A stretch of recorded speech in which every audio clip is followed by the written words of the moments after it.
నమస్తే, welcome to Leo news. Jaganmohan Reddy హయాంలో ప్రతి వ్యవస్థలోనూ అవినీతి కళ్ళకు కట్టినట్టు కనిపిస్తోంది. అందుకు ఉదాహరణే ఇప్పుడు రోజుకొక స్కామ్ బయటపడుతున్న పరిస్థితి. నిన్నటి వరకు మనం చూసాము, డిజిటల్ కార్పొరేషన్ కావచ్చు, అలాగే ఫైబర్ నెట్లో కావచ్చు. అయితే ఈరోజు తాజాగా INPRలో కూడా స్కామ్ జరిగింది అని చెప్పి ఆరోపణలు వస్తూ ఉన్నాయి. మొన్నటి వరకు సాక్షి పేపర్ కానీ, సాక్షి మీడియా కానీ నాది కాదు అంటూ జగన్మోహన్ రెడ్డి చెప్పిన నేపథ్యంలో ఎప్పుడైతే ఆయన చెల్లిపై ఆరోపణలు ఆస్తి విషయంలో వచ్చాయో అప్పుడు సాక్షి పేపర్, సాక్షి మీడియా నాదేనంటూ చెప్పారు. మరి అలాంటి సాక్షి మీడియాకు అప్పట్లో INPRకు చైర్మన్గా పనిచేసినటువంటి తుమ్మా విజయ్ కుమార్ రెడ్డి దాదాపు 360 కోట్ల దాకా కేటాయించారు అని చెప్పి వార్తలు అయితే వస్తున్న నేపథ్యంలో మరి దీని గురించి మరిన్ని వివరాలు తెలుసుకుందాం. మనతో పాటు ఉన్నారు senior political analyst Appasani Rajesh గారు. నమస్కారం సార్. సార్, తుమ్మా విజయ్ కుమార్ రెడ్డి మీద ఇప్పుడు INPRలో ఆయన సాక్షి పేపర్కు కట్టబెట్టారు, మీడియాకు కట్టబెట్టారని చెప్పి ఆరోపణలు ఎదుర్కొంటున్నాయి. కేసులు కూడా ఇప్పుడు నమోదైన నేపథ్యంలో అసలు సాక్షి మీడియాకు పేపర్కు ఎంత అమౌంట్ని కేటాయించారు బడ్జెట్ని, అలాగే సర్క్యులేషన్ ఎక్కువగా ఉన్న పేపర్ అందరికీ తెలిసిందే 2 తెలుగు రాష్ట్రాల్లో ఈనాడు అని చెప్పి. కానీ వాళ్ళు కొన్ని డిబేట్స్ కూడా చేయడం జరిగింది సాక్షి మీడియాలో.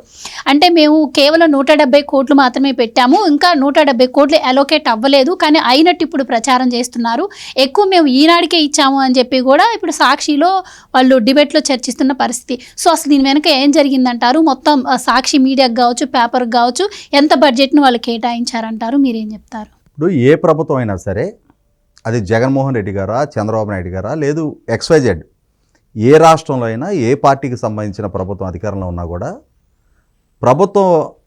ప్రభుత్వానికి సంబంధించి కొన్ని ప్రకటనలు జారీ చేసే సందర్భంలో పాటించాల్సిన విధి విధానాలు కొన్ని ఉంటాయి. అంటే ప్రభుత్వం వైపు నుంచి వార్తాపత్రికలకి ప్రకటనలు విడుదల చేయడం ద్వారా ఆయా వార్తాపత్రికలకు అది ఆదాయ వనరుగా అవుతుంది. కాబట్టి ప్రభుత్వం వైపు నుంచి ఆ ప్రకటనలు ఇవ్వటంలో కొన్ని ప్రోటోకాల్స్ మెయింటైన్ చేయాలి.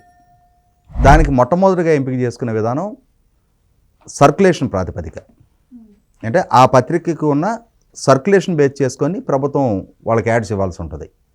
అంటే ప్రయారిటైజ్ చేసుకునేటప్పుడు ఇక్కడ గమనించుకుంటే ప్రభుత్వానికి రంగు రుచి వాసన ఉండకూడదు. అంటే వాళ్ళు ఇంపార్షియల్గా వ్యవహరించాలి.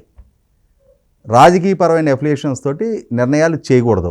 ముఖ్యమంత్రిగా ప్రమాణ స్వీకారం చేసేటప్పుడు రాజ్యాంగం మీద ఏమని ప్రమాణ స్వీకారం చేస్తారు? భయము, పక్షపాతము, రాగద్వేషాలకు అతీతంగా పరిపాలన చేస్తామని చెప్పని రాజ్యాంగం మీద ప్రమాణ స్వీకారం చేస్తారు. కానీ రాజకీయ నాయకులు ఎంత కాదనుకున్నా ఆ రకమైన పొలిటికల్ ఎఫిలియేషన్ లేకుండా నిర్ణయాలు జరగవు. తమకు అనుకూలులు ఎవరు, ప్రత్యర్థులు ఎవరనే అంశం ప్రాతిపదికగానే వాళ్ళ ద్వారా తీసుకున్న నిర్ణయాల ప్రాతిపదిక తమ ప్రత్యర్థులకు లబ్ధి చేకూరే వ్యవహారం అంటే డెఫినెట్గా ఏ రాజకీయ నాయకుడికైనా కొంత పట్టింపు ఉంటుంది. కానీ ఏ రాజకీయ నాయకుడైనా కూడా మరీ మాంసం తింటున్నాం కదా అని చెప్పని ఎముకలు మెళ్ళ వేసుకొని తిరగరు. అట్లా తిరిగితే సమాజంలో ఎటువంటి వ్యతిరేకత మూట కట్టుకోవాల్సి వస్తుంది. కనీస మాత్రపు రియలైజేషను చాలామంది నాయకులకు ఉంటుంది. ఈ మధ్య మనం చూసాం, జార్ఖండ్ ముఖ్యమంత్రి హేమంత్ సోరెన్ని అరెస్ట్ చేశారు. ఎందుకు అరెస్ట్ చేశారు? ఆయన ముఖ్యమంత్రిగా ఉంటూ ఆయన క్యాబినెట్ ద్వారా తనకి సంబంధించిన కంపెనీలకే మైన్స్ కేటాయింపు చేసుకున్నాడు అని చెప్పని అరెస్ట్ చేశారు. అంటే ముఖ్యమంత్రిగా అధికార దుర్వినియోగానికి పాల్పడి తనకు ఆర్థిక ప్రయోజనాలు చేకూర్చుకున్నాడు అని చెప్పని ఆయన మీద కేసు నమోదు చేసి అరెస్ట్ చేశారు. నేను ఇందాక చెప్పినట్టుగానే పక్షపాతం ఉండకూడదు, ఎదురు వాళ్ళని భయపెట్టకూడదు, రాగద్వేషాలకు అతీతంగా పరిపాలన జరగాలి. కానీ ఇక్కడ ఏం జరిగింది? హేమంత్ సోరెన్ పక్షపాత ధోరణితో తనకున్న అధికారాన్ని తన సొంత ప్రయోజనాలకు వాడుకున్నాడు. మరి హేమంత్ సోరెన్ అరెస్ట్ అయ్యాడు కదా. ఇప్పుడు ఈ ఆరోపణ ఏంటి? ప్రధానంగా 5 సంవత్సరాలు జగన్మోహన్ రెడ్డి గారి ప్రభుత్వ హయాంలో 859 కోట్ల రూపాయలు ప్రభుత్వం ద్వారా INPR డిపార్ట్మెంట్ ద్వారా ప్రభుత్వ ప్రకటనల కోసం ఖర్చు పెట్టారు. ఈ పెట్టిన ఖర్చులో 355 కోట్ల రూపాయల పత్రికా ప్రకటనలకు పెట్టిన ఖర్చు ఒక్క సాక్షికి ఇచ్చారు. 27 కోట్ల రూపాయలు టీవీ మాధ్యమం ద్వారా యాడ్స్కి ఖర్చు పెట్టారు. అందులో 16 కోట్ల రూపాయలు ఒక్క సాక్షి టీవీకి ఇచ్చారు. అంటే ఓవరాల్గా 355 కోట్లు పత్రికకి, 16 కోట్లు ఛానల్కి కలిపి 371 కోట్ల రూపాయలు సాక్షి సంస్థలకు కట్టబెట్టారు. మరి రాష్ట్రంలో ఉన్న చాలా సంస్థల్లో సాక్షి సంస్థ ఒకటి కదా. మరి దానికి ఇస్తే మీరెందుకు దాన్ని ప్రశ్నిస్తున్నారు? దానికి యాడ్స్ ఇస్తే మీకెందుకు ఉలికిపాటు అని చెప్పని ప్రశ్నించేవాళ్ళు ప్రశ్నించవచ్చు. కానీ ఇక్కడ గమనించుకోవాల్సింది ఏంటి అంటే హేమంత్ సోరెన్ని ఏ ప్రాతిపదిక మీద అయితే అరెస్ట్ చేశారో ఇవాళ ఇక్కడ కూడా జగన్మోహన్ రెడ్డి గారు రాష్ట్ర ముఖ్యమంత్రి, సాక్షి యజమాని జగన్మోహన్ రెడ్డి గారు సతీమణే.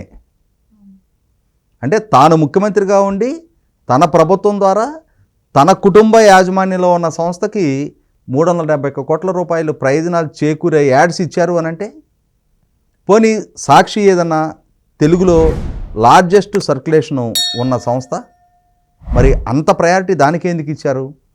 ప్రభుత్వం ద్వారా పెట్టిన మొత్తం ఖర్చులో 43% సాక్షి సంస్థకే కేటాయింపులు జరిగాయి.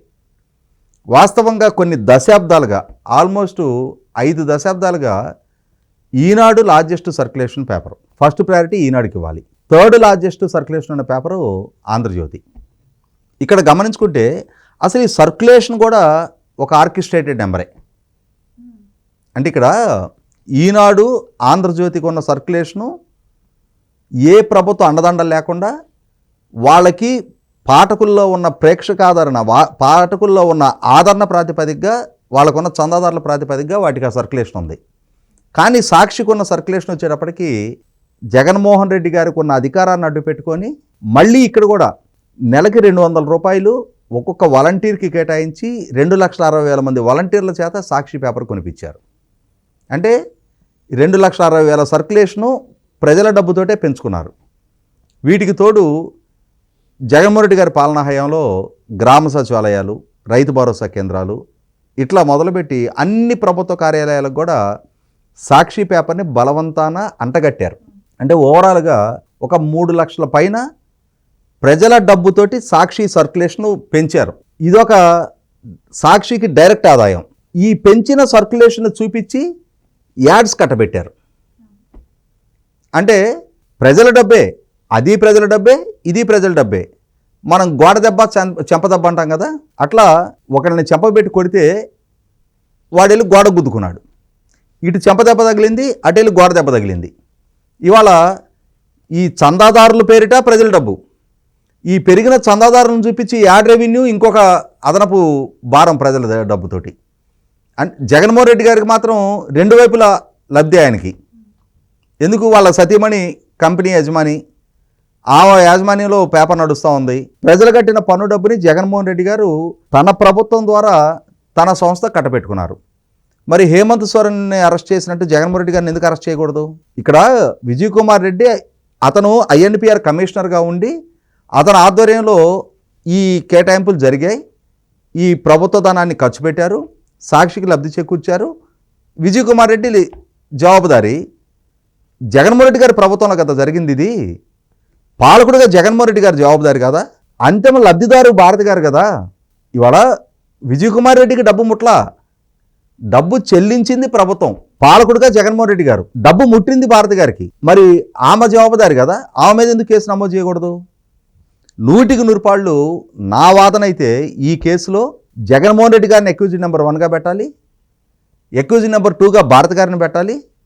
ఈ మొత్తం ఈ లావాదేవీల్ని నిర్వహించినందుకు విజయ్ కుమార్ రెడ్డిని అక్యూజ్డ్ నెంబర్ 3గా పెట్టాలి. ఇవాళ విజయ్ కుమార్ రెడ్డి మీద 17A కింద అనుమతి తీసుకొని విచారణకు ఆదేశిస్తున్నారు. అతని మీద కేసు నమోదు చేస్తున్నారు. ACB కేసు నమోదు చేశారు అతని మీద. కానీ ఇదే ప్రివెన్షన్ ఆఫ్ కరప్షన్ యాక్ట్ కింద ఇది 100% అధికార దుర్వినియోగం, అవినీతి, పైగా ఒక కుట్రకోణం కూడా. అంటే ప్రజల డబ్బుతోటి వాలంటీర్లకు ఇవ్వాలి, ఆ వాలంటీర్ల ద్వారా సర్క్యులేషన్ పెంచాలి, ఆ సర్క్యులేషన్ పెంచడం ద్వారా యాడ్ రెవెన్యూ కట్టబెట్టాలి. ఇది ఒక కుట్రతోటి కుట్ర వ్యవహారంతో ఒక ఆర్గనైజ్డ్ క్రైమ్గా దీన్ని నడిపిస్తూ వచ్చారు. అంతిమ లబ్ధిదారు భారతి గారు. భారతి గారు జగన్మోహన్ రెడ్డి గారు సతీమణి. అంటే జగన్మోహన్ రెడ్డి గారి కుటుంబానికి ఆర్థిక ప్రయోజనాలు చేకూరిని. హేమంత్ సోరెన్ను ఆ మైన్స్ కేటాయింపు చేసుకొని అందులో మైనింగ్ చేసుకున్నాడో లేదో తెలియదు. కానీ ఇక్కడైతే జగన్మోహన్ రెడ్డి గారి ద్వారా ఖచ్చితంగా ప్రతి నెల ఆదాయం దక్కించుకున్నారు. కాబట్టి ఇక్కడ 100% జగన్మోహన్ రెడ్డి గారు భారతి గారి మీద కేసులు నమోదు చేయాలి, విచారించాలి, అరెస్టు చేయాలి. అరెస్టు చేయడమే కాదు, ఈ అధికార దుర్వినియోగం ద్వారా సంపాదించుకున్న డబ్బుల్ని రెవెన్యూ రికవరీ యాక్ట్ ద్వారా మళ్ళీ ప్రభుత్వానికి తిరిగి రాబట్టాలి. ఇక్కడ అంటే ఏ ఆరోపణ అయితే హేమంత్ సోరెన్ మీద వచ్చిందో అటువంటి ఇంకొక ఆరోపణ కూడా జగన్మోహన్ రెడ్డి గారి మీద వచ్చింది. ఈ మధ్య మనందరం విన్నాం కదా, జగన్మోహన్ రెడ్డి గారు వాళ్ళ తల్లి గారి మీద నేషనల్ కంపెనీ లా ట్రిబ్యునల్లో సరస్వతి పవర్ అండ్ ఇండస్ట్రీస్కి సంబంధించి ఒక పిటిషన్ ఫైల్ చేశాడు. ఆ కంపెనీ షేర్ల బదిలీ దగ్గర నేను మా అమ్మకి ఇచ్చిన గిఫ్ట్ డీడ్ని క్యాన్సిల్ చేసుకుంటున్నా, మా అమ్మ మా చెల్లెలకి రాసేసింది, ఆ డీడు తిరిగి రద్దు చేసి నా షేరు నాకు బదలాయింపు చేయండి అని చెప్పని. వాస్తవంగా ఈ Saraswati power and industries limited వ్యవహారం కూడా 100% చర్చ జరగాలి, విచారణ జరగాలి. ఆ జరిగిన లావాదేవీ మీద కేసు నమోదు కావాల్సిన అవసరం ఉంది. ఎందుకంటున్నానంటే హేమంత్ సోరెన్ ఏమో చేశాడని ఆరోపణ, ఆయన ముఖ్యమంత్రిగా ఉండి ఆయన కంపెనీకి మైన్స్ కేటాయించుకున్నాడు. ఇక్కడ ఈ Saraswati power and industries Rajasekhara Reddy గారి హయాంలో 2006 సంవత్సరంలో జగన్మోహన్ రెడ్డి గారికి మైన్స్ కేటాయింపు జరిగినాయి. ఏమని కేటాయింపు చేశారు, నువ్వు సర్టెన్ పీరియడ్ లోపు నువ్వు కంపెనీ ఎస్టాబ్లిష్ చేస్తాను అని చెప్పని ప్రభుత్వానికి ఈయనిచ్చిన దరఖాస్తు మీద ఓకే నువ్వు కంపెనీ ఎస్టాబ్లిష్ చేయి, ఇంతమందికి ఎంప్లాయ్మెంట్ క్రియేట్ చేయి, తద్వారా ప్రభుత్వానికి ఇంత ట్యాక్స్ రెవెన్యూ వస్తుంది అని చెప్పని ఒక డిపిఆర్ ఇస్తారు కదా వీళ్ళు. దాన్ని బేస్ చేసుకొని మైన్స్ కేటాయింపు జరిగింది. 2006లో మైన్స్ కేటాయింపు జరిగితే 2014 దాకా ఆ స్థలానికి కాంపౌండ్ వాళ్ళు కూడా కట్టలా. అప్పుడు 2014లో అధికారంలోకి వచ్చి చంద్రబాబు నాయుడు గారి ప్రభుత్వం ఆయన ఆ భూములను ఐడియల్గా అట్లా వదిలేశాడు అని చెప్పని ఆ భూముల కేటాయింపులను రద్దు చేశారు. రద్దు చేస్తే దాని మీద కోర్టుకు వెళ్ళాడు, వివాదాలు జరుగుతూ ఉన్నాయి. 2019లో ఆయనే ముఖ్యమంత్రి అయ్యాడు. ముఖ్యమంత్రి అయిన తర్వాత ఆయనే క్యాబినెట్లో కూర్చొని ఇక్కడ కొన్ని ప్రెసిడెంట్స్ ఉన్నాయి, వాళ్ళ నాన్నగారే ఆచరించి చూపించారు. రాజశేఖర రెడ్డి గారు ముఖ్యమంత్రిగా ఉన్న రోజుల్లో బంజారాహిల్స్ రోడ్ నెంబర్ 2లో ఉండే రాజశేఖర రెడ్డి గారి ఇంటి రెగ్యులరైజేషన్ ఫైల్ క్యాబినెట్కి వచ్చింది. క్యాబినెట్కి వస్తే ఆయన క్యాబినెట్లో నుంచి లేచి వెళ్ళిపోయారు పక్కకి. మిగిలిన క్యాబినెట్ సహచరులు చర్చించి దాన్ని ఆమోదించారు. అంటే అదొక కనీస మాత్రపు మర్యాద. అంతిమంగా ఆమోదిస్తారు, కానీ వాళ్లే కూర్చొని ఇప్పుడు జడ్జి గారికి సంబంధించిన కుటుంబ సభ్యులతో ఒక కేసు వచ్చింది, ఆయనే ధర్మాసనం మీద కూర్చొని ఆ కేసు విచారణలో ఎట్లా పాల్గొంటాడు? ఆయన నాట్ బిఫోర్ మీ అని చెప్పని వేరే జడ్జిలు కూర్చుంటారు. అలాగే ఇక్కడ కూడా రాజశేఖర రెడ్డి గారు ఒక సాంప్రదాయాన్ని నెలకొల్పి చూపించారు. కనీసం ఆ సాంప్రదాయాన్ని కూడా పాటించకుండా జగన్మోహన్ రెడ్డి గారు తానే క్యాబినెట్లో కూర్చొని చంద్రబాబు నాయుడు గారి ప్రభుత్వం ద్వారా రద్దు చేయబడ్డ తన సరస్వతి పవర్ అండ్ ఇండస్ట్రీస్కి సంబంధించి ఆ మైన్స్ కేటాయింపు తానే మళ్ళీ తిరిగి పునరుద్ధరించుకున్నాడు. పునరుద్ధరించుకోవటమే కాకుండా మళ్ళీ ఈ ఫైల్ నా దగ్గరకు వచ్చుద్దా, కాబట్టి వచ్చినప్పుడే వీలైనంతవరకు వడ్డించుకోవాలి అని చెప్పని అంతకుముందు 30 ఏళ్ళు లీజ్ పీరియడ్ ఉంటే ఈయన దాన్ని 50 ఏళ్ళు చేసుకున్నాడు. నీటి కేటాయింపులు చేసుకున్నాడు. సరే చేసుకున్నావు, ఇప్పటికీ దాన్ని కాంపౌండ్ వాళ్ళకి అట్లా కంపెనీ పెట్టే సంగతి, అక్కడ రైతుల నుంచి భూములు తీసుకున్నప్పుడు వాళ్ళ కుటుంబ సభ్యులందరికీ ఉద్యోగాలు ఇస్తామని చెప్పిన సంగతి అదంతా ఇంకా తర్వాత సంగతి. అసలు ఇప్పటికీ కాంపౌండ్ వాళ్ళకి అట్లా దాని మీద చుట్టూ మరి తనే మైన్స్ కేటాయింపు చేసుకున్నాడుగా. మరి కొన్ని అటవీ భూములు కూడా ఆక్రమించారని, అంటే ఆ ల్యాండ్ ప్రొక్యూర్మెంట్ అప్పుడే జరిగింది అది. మరి వాళ్ళ హేమంత్ సోరెన్ అరెస్ట్ చేసినట్టు జగన్మోహన్ రెడ్డి గారిని ఎందుకు అరెస్ట్ చేయకూడదు? అంటే ఆయనకి ప్రజలు ఇచ్చిన ఒక్క ఛాన్స్ అధికారాన్ని ఎంత బాహాటంగా నిస్సిగ్గుగా తను, తన కుటుంబ సభ్యులు, తన సొంత ఆస్తులు పెంచుకోవడానికి వాడుకున్నాడు అనేది స్పష్టమైన సాక్ష్యాధారాలు కళ్ళ ముందు కనిపిస్తున్న నేపథ్యంలో ఖచ్చితంగా ఇవాళ విజయ్ కుమార్ రెడ్డి మీద నమోదు చేసే కేసులో ప్రైమ్ అక్యూజ్డ్గా జగన్మోహన్ రెడ్డి గారి మీద నమోదు చేయాలి, విచారించాలి, అరెస్ట్ చేయాలి. ఆయన ద్వారా జరిగిన ఈ అధికార దుర్వినియోగానికి వాళ్ళ కుటుంబాన్ని బాధ్యులను చేయాలి. వాళ్ళ భార్యాభర్తలని విచారణకి పిలిచి 100% వాళ్ళ తప్పుని సమాజం ముందు ఎస్టాబ్లిష్ చేస్తే రాసిన అవసరం ఉంది. Right sir, thank you so much. నమస్కారం. Please subscribe to Leo news for more videos.